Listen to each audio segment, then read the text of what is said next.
Assalamu alaikum everyone, and welcome back to SOP video update for Monday 5th of September. Now I'm not really quite excited with whatever SOP is doing right now. On the smaller time frames we did have some few pumps here and there. Actually this was some sort of an ascending triangle right there that you broke out of and went to the target, but unfortunately this to me still doesn't mean anything because that was like, let's say, just a small relief after going to the downside that you've been oversold and whatnot.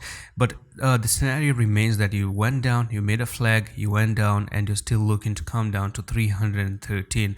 You've actually been rejected so many times here, and you made support down there, which turned this one to be a very big flag, and then you moved down and whatnot. Even right now, you can already see that this, if you put it that way on the daily time frame, you're still moving sideways. You're still making a downtrend. All you did is went down, move sideways, broke down, move sideways. Very soon enough you can still break down, you can still move another sideways, and then you go down, and finally you come here. Because the downtrend like this, when you speak about downtrend, right, it does go in waveform. So it's gonna go like zigzag. It doesn't really drops with a straight arrow to the downside.